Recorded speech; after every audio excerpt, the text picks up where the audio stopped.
Last time on Ask Dr. Gill, I discussed the beginnings of vibratory medicine. And specifically, I discussed what vibration is and how that affects health and healing. Today on the podcast, I want to discuss how that moves into the body and how that works physiologically. And we're going to talk a little bit about the emotional component because I don't think you can separate the two. Because your biography becomes biology. So stay tuned.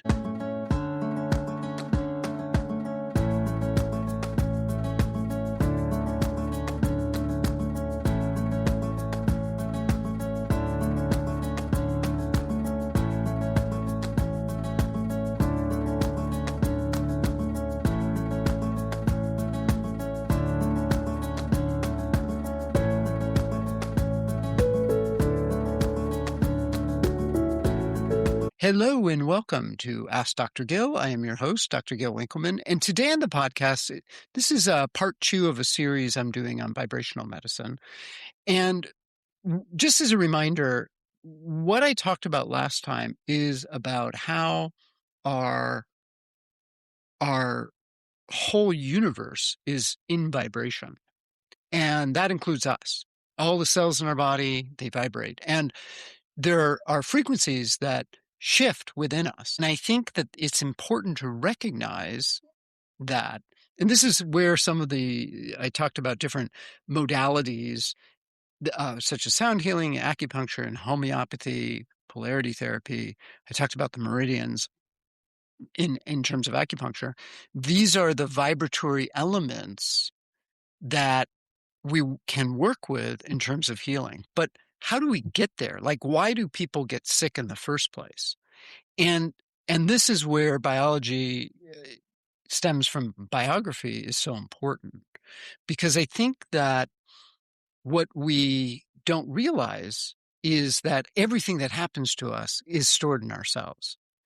And I talked a little bit about Candace Pert's work. Candace Pert she's since passed away. She wrote a book called Molecules of Emotion. She was a molecular biologist. She was on Bill Moyers, who's a journalist, did a series on healing.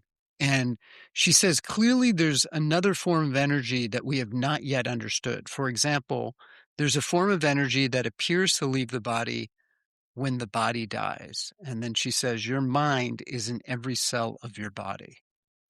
And her work, by the way, from a molecular biology point of view, was she was able to pinpoint how emotions, so we're talking in terms of mind and body, mind, became physical peptides, small molecules, they're called neuropeptides, that are emotions, and those get stored in our body. And we normally think of these in terms of neurotransmitters, but there's more than that.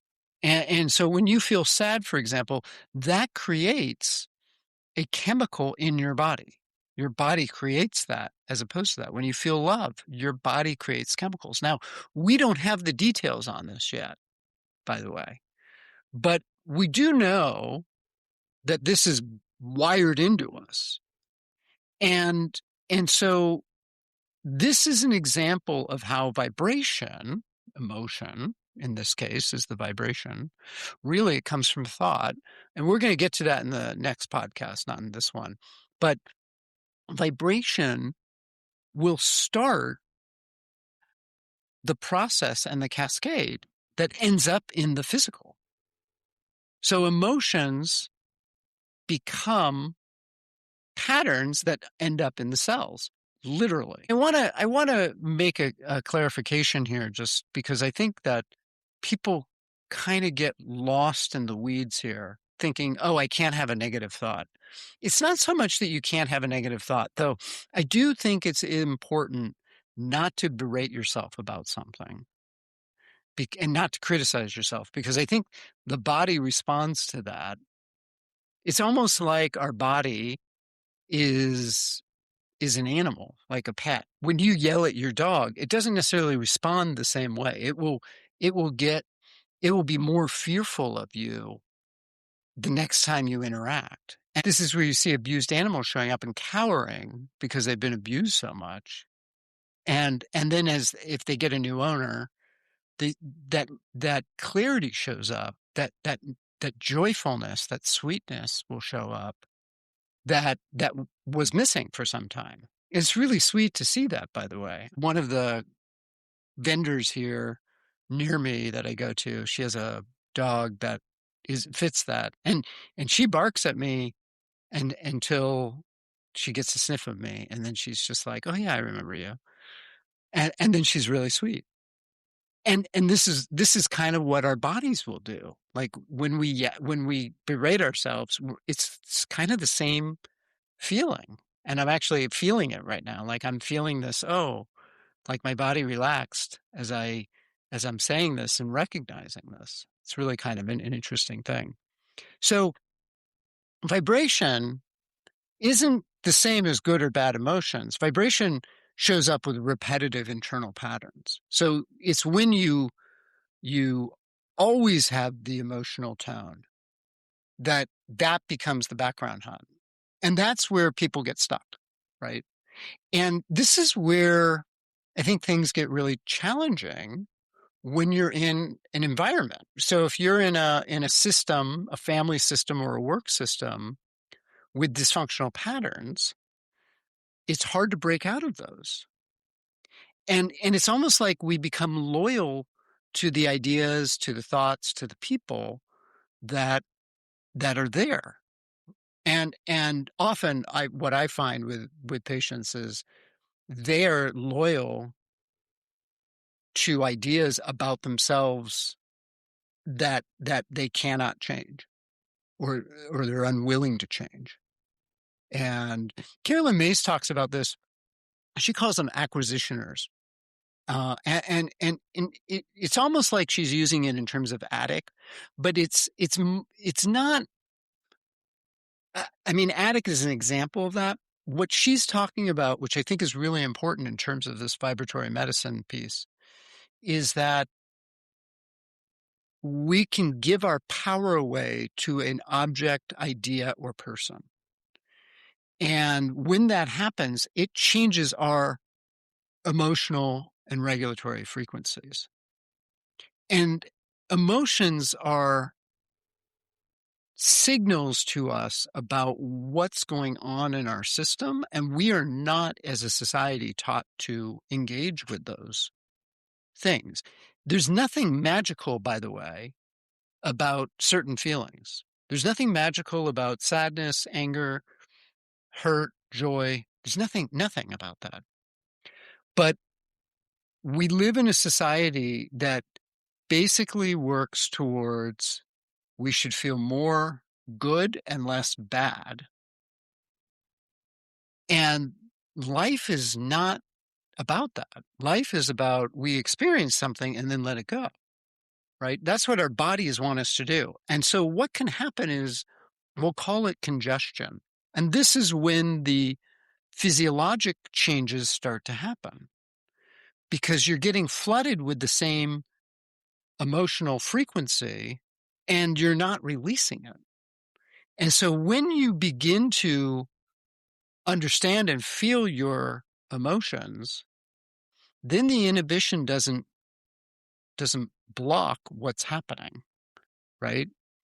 That's an important piece to recognize. It's important to understand, I'm having this emotional reaction. It doesn't matter why, by the way. The why isn't important. And usually we go to the why. We're trying to understand it. What's important is to feel it, to allow it to flow through you. And then the vibration changes. So, and I think that what happens to people is their identity is stabilized in the frequency, in the vibrational of what the emotional idea is, right? And this is kind of where I've talked about this on the podcast. I will be doing a workshop on this, on how to change your health story.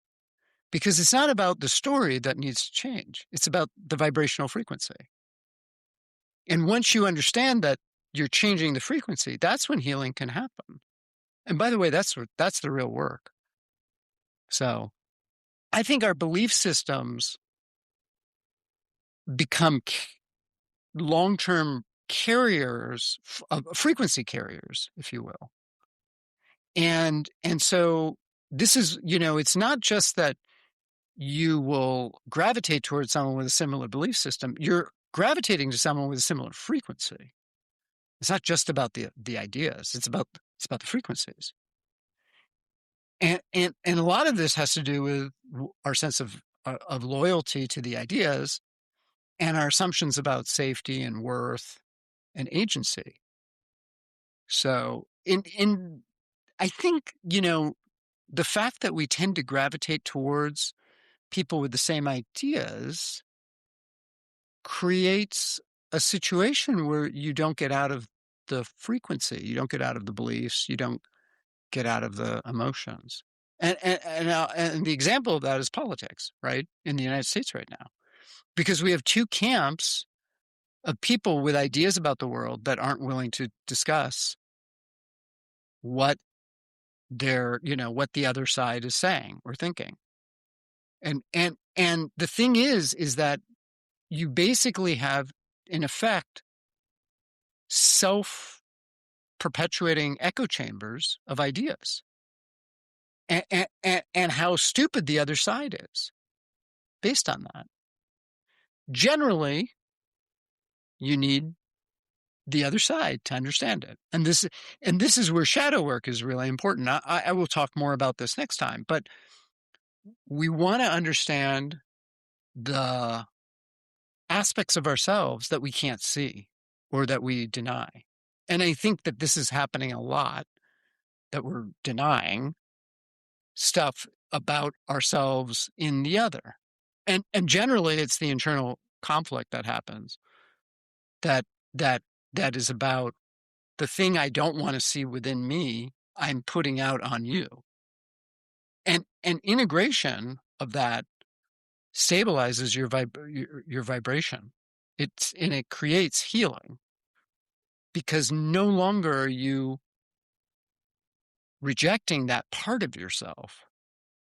You're integrating it back into the system, right? And by the way, we see this a lot in relationships, in romantic relationships, I mean. And this is part of the attachment theory, because like an avoidant is just as scared of being abandoned as the anxious person. It's just that they abandon the other person so they don't get abandoned, right? That's the amazing thing about it. Just like the anxious person is avoidant on some level. And so this interplay happens because the two people aren't willing to see, oh, there's a part of me. And really it comes down to, I'm afraid of being vulnerable. I'm afraid of being hurt. And that interplay keeps playing out until the two people admit that they're not willing to face their own fear, right? Relationships are amazing as mirrors of what it is about ourselves we need to look at. And I think that oftentimes, by the way, this is really painful. And oftentimes there's elements of abuse in here. And it's not just, and I'm not talking about physical abuse, and physical violence for a minute. It's, I'm talking about emotional, but it's ways that we abuse ourselves too. And I think this is a lot of the issue that we see in terms of illness. And this is, by the way, a vibratory element. And this is why trauma work is important. But it's also important not to be attached with the ideas behind trauma. It's important to recognize, okay, this or this happened to me when I was younger. But if you identify with that and don't move beyond it, you're not getting into the healing state either. So this is kind of where it's important to look at. So I'm going to take a quick break. And on the other end of the show, I'm going to talk about what you can do about it. So stay tuned.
Hello and welcome back. I'm Dr. Gill, your host, and this is the Ask Dr. Gill podcast. And I just want to remind you, if you have any questions or concerns, comments, please feel free to send an email to info@askdrgill.com. And if you like the show, I'd love it if you'd send me a note and or leave a review on whatever platform you're listening on.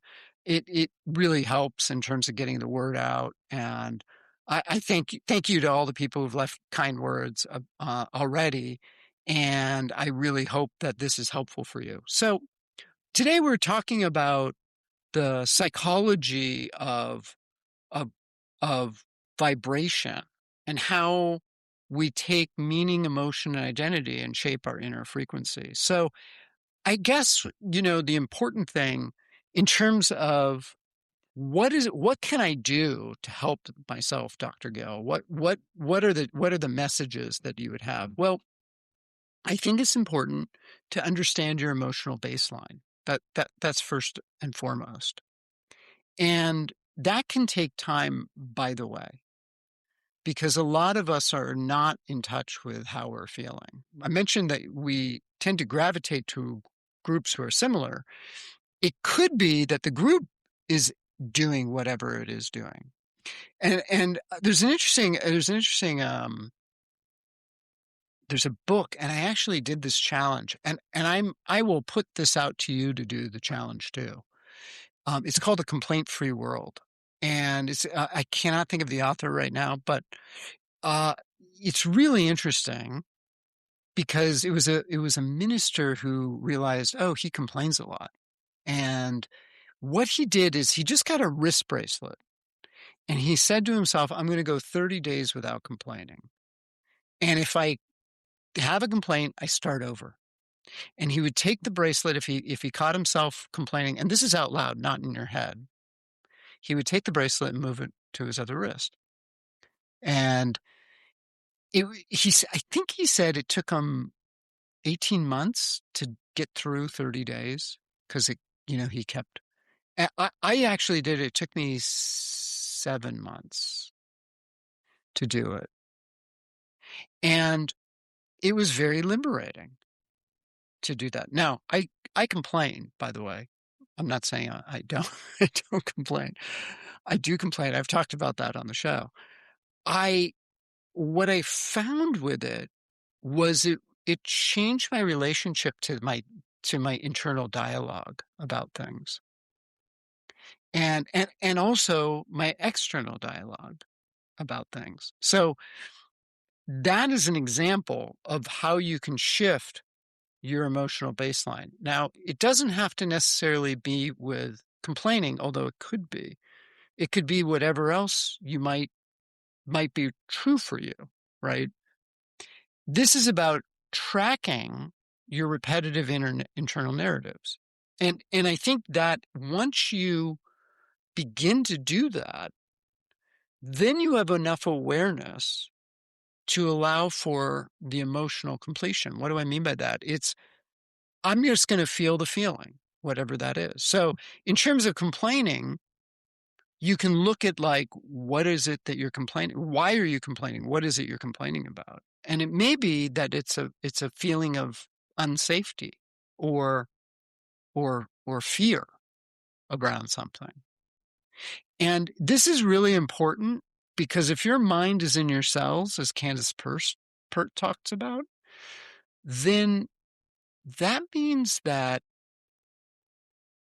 the release isn't in the cortex, right? It's not about insight.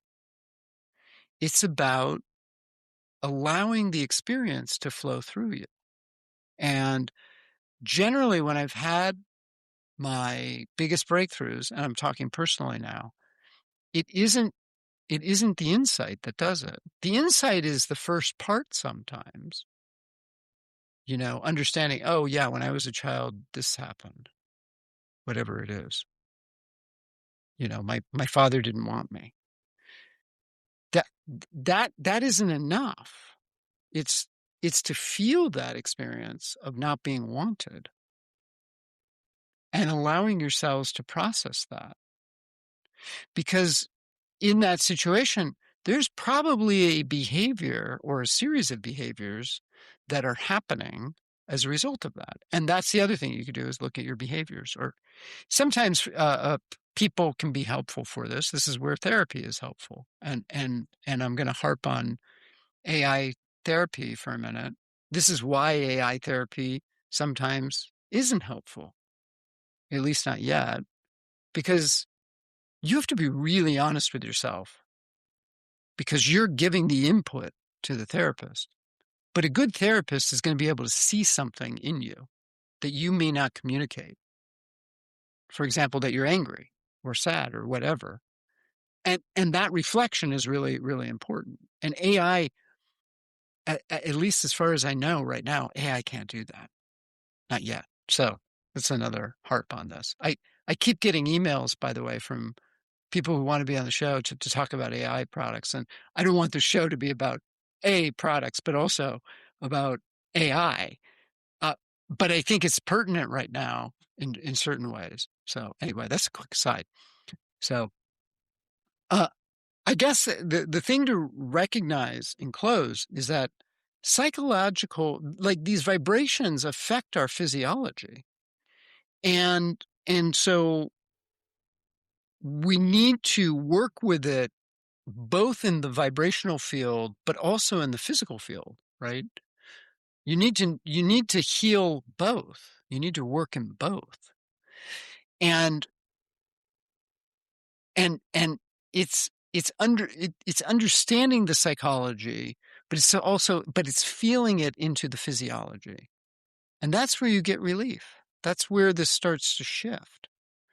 Because here's the thing, because your biography becomes biology, as that congeals, and I'm using that term for a reason, because vibration will congeal into something solid, right? I'm talking in terms of physics right now. You have something that vibrates, it moves, and eventually the vibration slows down and becomes solid. That's why, that's why we're solid, even though when you look at it from a quantum physics point of view, we're 70% space, or maybe even more than that, 90% space. But we, there's a solidity to us that we experience. And that's because it's congealed, right? And disease is that congealed essence. Changing the vibration will allow whatever's in the physical to change as well. This is where I believe miracle cures happen. And if you're not willing to do the work, then go conventional medicine. And because that's going to save your life. And I think it's important to recognize that. But and most of the people I work with, I'm doing both in a sense, because we're trying to get symptom relief while their vibration changes. That's the goal. So that's what I got for you today. I hope you enjoyed this and got something out of it. Next week, I'm going to talk more about this, and we're going to talk about how emotions and shadow shape this and how this works in the collective and also in relation more, how we tune into each other's psyche a little more as well. So thanks so much for joining me, and I will see you next time.